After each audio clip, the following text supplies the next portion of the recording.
Assalamualaikum warahmatullahi wabarakatuh. Perkenalkan, nama saya Zahra dengan NIM F5212435.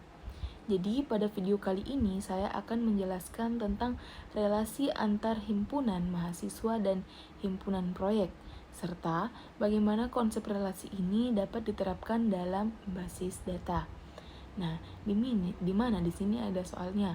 Buat relasi dari himpunan mahasiswa M, ABC ke himpunan proyek P, P1, P2, jika A mengerjakan P1, B mengerjakan P1 dan P2, C tidak mengerjakan proyek.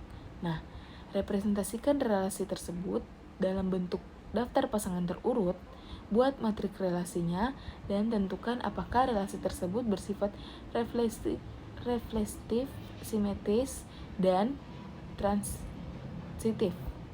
Nah, jadi kita akan jelaskan bagaimana konsep relasi itu dapat digunakan untuk mendesain relasi antar tabel dalam basis data sistem informasi.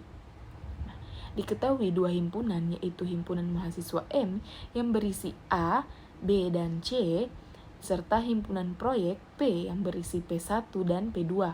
Berdasarkan soal, mahasiswa mengerjakan proyek P1, mahasiswa A mengerjakan proyek P1, mahasiswa B mengerjakan proyek P1 dan P2, sedangkan mahasiswa C tidak mengerjakan proyek apapun. Dari informasi tersebut dapat kita bentuk relasi antar mahasiswa dan proyek. Nah, relasi tersebut dapat dituliskan dalam bentuk pasangan terurut sebagai R sama dengan kurung buka A, P1, kurung tutup, kurung buka B, P1, kurung tutup, dan kurung buka B, P2, kurung tutup. Artinya, ada 3 pasangan relasi yang menunjukkan siapa yang mengerjakan proyek apa. Nah, selanjutnya relasi ini juga dapat direpresentasikan dalam bentuk matriks relasi. Jika kita memosisikan mahasiswa sebagai baris dan proyek sebagai kolom, maka posisi yang memiliki angka 1 menandakan bahwa mahasiswa tersebut itu mengerjakan proyek tertentu. Sedangkan posisi dengan angka 0 berarti tidak ada hubungan antara keduanya. Dalam hal ini, A hanya memiliki satu angka proyek P1, B memiliki angka 1 pada proyek P1 dan P2, dan C tidak memiliki angka 1 sama sekali karena tidak mengerjakan proyek apapun. Berikutnya itu kita bahas sifat-sifat dari relasi tersebut, karena relasi ini menghubungkan dua himpunan yang berbeda, yaitu himpunan mahasiswa dan himpunan proyek. Maka relasi ini tidak bersifat refleksif. Nah, karena sifat refleksif hanya berlaku pada relasi yang menghubungkan elemen dalam proyek himpunan yang sama. Nah, relasi ini juga tidak bersifat simetris karena arah relasi hanya dari mahasiswa ke proyek, bukan sebaliknya.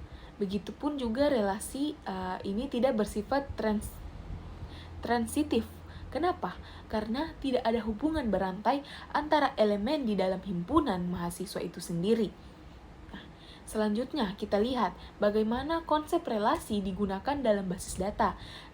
Dalam sistem basis data, relasi itu digunakan untuk menghubungkan dua atau lebih tabel. Misalnya, ada tabel mahasiswa yang berisi data mahasiswa dan tabel mata kuliah yang berisi daftar mata kuliah. Hubungan antara mahasiswa dengan mata kuliah direpresentasikan melalui tabel KRS dan kartu rencana studi atau kartu rencana studi. Nah, di tabel KRS inilah tersimpan pasangan data yang menunjukkan bahwa mahasiswa mana yang mengambil mata kuliah tertentu.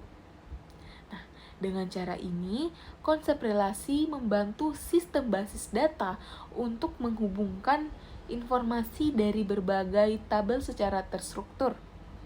Dengan adanya relasi antar tabel, pengelolaan data menjadi lebih mudah, efisien, dan fleksibel dalam proses pengelolaan informasi. Konsep ini sama seperti relasi mahasiswa dan proyek yang telah kita bahas sebelumnya, hanya saja diterapkan dalam bentuk tabel pada sistem basis data. Demikian penjelasan saya mengenai relasi antara himpunan mahasiswa dan proyek, serta penerapannya dalam relasi antar tabel di basis data. Terima kasih telah menonton, semoga penjelasan ini bermanfaat, dan sampai jumpa di pembelajaran berikutnya. Wassalamualaikum warahmatullahi wabarakatuh.